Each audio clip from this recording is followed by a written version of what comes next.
The 11th Doctor was played by Matt Smith from 2010 to 2013, lasting from Series 5, Series 6 and Series 7, while coinciding with the programme's 50th anniversary in November 2013. 11's era saw the biggest change-up the programme had faced since its 2005 return, not just in front of the cameras with a new Doctor and companion, but with a new showrunner in the face of the Master, that is Stephen Moffat. While Russell T Davies brought Doctor Who down to earth, Moffat's take was more fantasy-based, such as imaginary friends, as well as relying on characters and emotions to resolve the stories rather than plot and logic. From an actor's point of view, Matt Smith had the hardest job out of them all. He was following what many perceived to be the most popular Doctor. Of course he was. But also was an unknown actor and the youngest actor to play the character at that point. Fortunately, down to a superb first series and an excellent performance from Smith, the show managed to reach global heights that it had never seen before. And fans say Moffat killed the show. The 11th Doctor for me is the best incarnation of the new series, as he felt like an alien, but was also evocative of the 2nd and 4th Doctor in terms of look and personality. For those of you who have no idea who these Doctors are, first of all, shame on you. Second of all, check out my videos on these two Doctors. Though I'm wondering if you're a newcomer and why you started at 11 and not number 1. 11's era introduced new monsters such as the Silence, aliens that edit themselves out of your memory as soon as you look away, but mainly reintroduced old monsters such as the Paradigm Daleks, aka the Power Rangers, the Skittles, or as I've heard them being called, the Silurians, the Ice Warriors, and the Great Intelligence all received 21st century updates. With all that aside, let's count down the 5 best stories from The Raggedy Man. Number 5. Amy's Choice. Similar to Father's Day in Series 1, this episode aimed to tell the story from the companion's point of view. After all, this entire episode is named after her. 5 years after Amy Pond travelled with the Doctor, she is happily married to Rory Williams in Ledworth and pregnant with his baby. The Doctor reunites with the two, but Amy is left questioning what is real. Is she living with Rory in Upper Ledworth, or is she travelling with the Doctor and Rory in the TARDIS? This episode ticks all the boxes for me, as the episode helps Amy's growth as a character, as she must choose between living with Rory, which is a common reality that we can all relate to, but doesn't want to let go of the fairy tale and fantasy of being able to go anywhere in the TARDIS, which is every child's fantasy of going anywhere and being with your imaginary friend. And while the finale of Series 5 will pull this off fully with her wedding, a lot of her character growth, in my opinion, definitely comes from this episode. Despite being all about Amy, the Doctor and Rory still get time to shine here, as they both want Amy for themselves, but you understand why, and it's not just for their own selfish reasons. Rory would love to have his dream wife, baby and job as a Doctor, but the Doctor would like to have company in the TARDIS. However, I also have to give credit to Toby Jones as the Dream Lord, who is a representation of the Doctor's darker side that presents the three with a danger in the TARDIS, that being frozen to death near a cold star, and being killed by an alien race known as Echnodines in Ledworth that have inhabited the pensioners of the village. Toby Jones as the Dream Lord is excellent. He gets to be evil, taunting, but still serves as a threat and is fantastic to watch. Furthermore, I love the look of villagers, so you can tell I'm slightly biased against this one. With excellent performances, superb character writing, and a brilliant villain, Amy's Choice is a highlight of the 11th Doctor's era. Number 4. The 11th Hour. This episode had a lot to achieve in order to be a success. The story was the first of many things.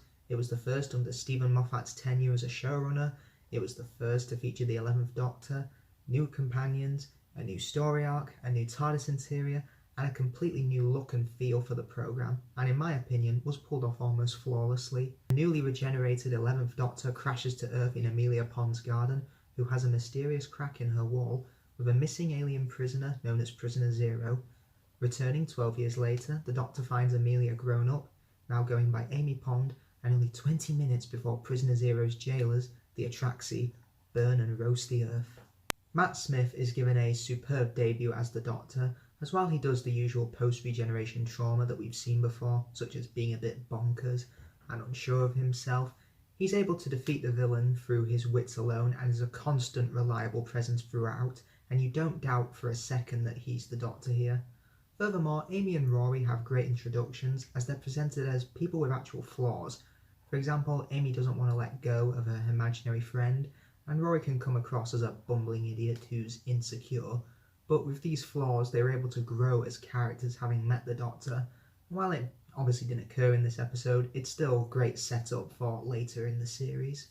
While the villains, I'd argue, are the weakest part of this story, they still come across as a threat, but their most memorable moment is when the Doctor calls them back for messing with him, and when he steps through the hologram and declares he's the Doctor, you believe it too. And made me completely forget about that skinny Scottish guy who came before him. With an excellent new Doctor, companions, and a simple yet effective plot, the 11th Hour is a fresh new start for a fresh new era. Number 3. The Girl Who Waited. Similar to Amy's Choice, the focus of this story is again on Amy Pond, but is also a character study of the relationship between Amy and Rory. The 11th Doctor, Rory Williams and Amy Pond land on Appalachia in the middle of a plague. Amy is left behind and the Doctor and Rory must save her, but time for Amy is running at a different speed. And what makes this story work for me so much is the greatest enemy here is not, while it is time, it's not the handbot, it's the Doctor himself. Because Amy has waited 36 years and has grown to hate the Doctor for supposedly abandoning her when it was all just a simple mistake of different time streams. Rory equally begins to lose faith in the Doctor as he's the reason that Amy has become bitter like this, and Rory is even heartbroken that he and Amy weren't able to grow old together. Karen Gillan is once again superb as Amy here, and while the aging makeup is slightly dodgy in areas, she's able to be a completely different character from the young Amy Pond who loves being with the Doctor, but not too different in the sense that you could believe she may have gone down this route if the Doctor hadn't returned in the 11th hour maybe. And what I applaud this episode for doing best is making the Doctor the villain as he lies to the older Amy by promising that he'll allow both the young and old Amy to stay inside the TARDIS when he knows that can't happen and he knows he's condemning the older Amy to death, as with time being rewritten, the older Amy will have never existed and will, in a sense, be dead. This is the mark of perfect sci-fi storytelling in my opinion, as it takes concepts like time and allows the characters' emotions and actions to drive the story. This episode perfectly shows the Doctor's alien behaviour and shows that he won't always make what is considered the best decision for the greater good.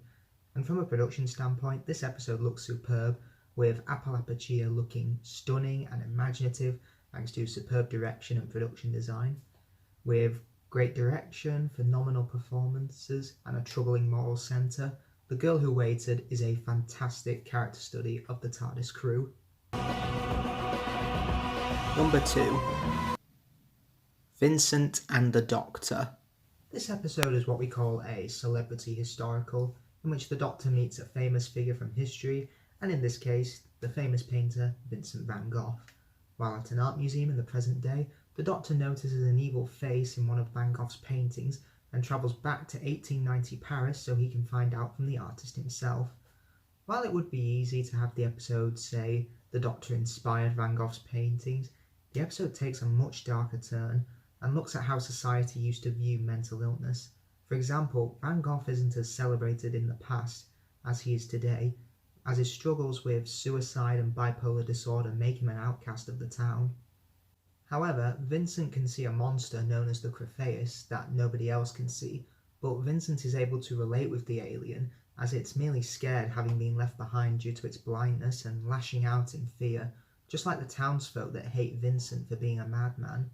Tony Curran as Van Gogh is superb and captures the essence of Van Gogh, not shying away from the man's mental health issues, but also displaying his desire to express and create art, and the Doctor is able to see what Vincent sees. Despite having seen everything from the birth to the death of the universe, he will never be able to see the universe the way Vincent does.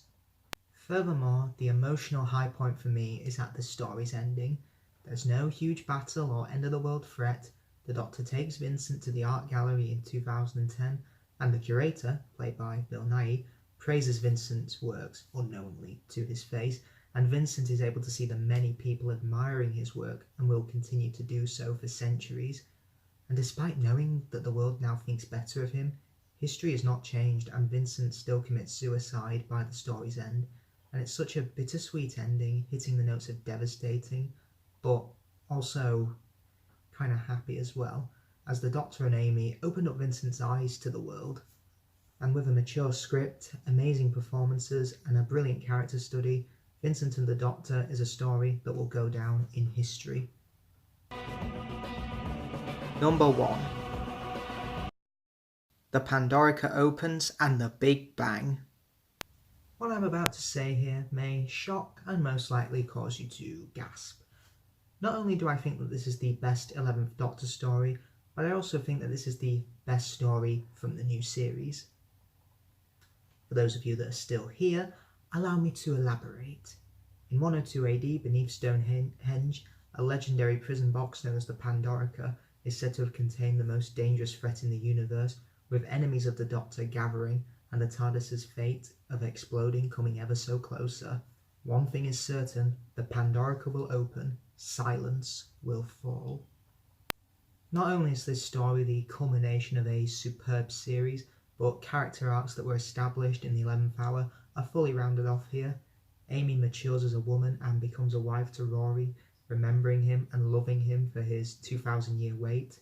Rory finally becomes a man, guarding Amy's body in the Pandorica for 2,000 years, vowing to protect her no matter what.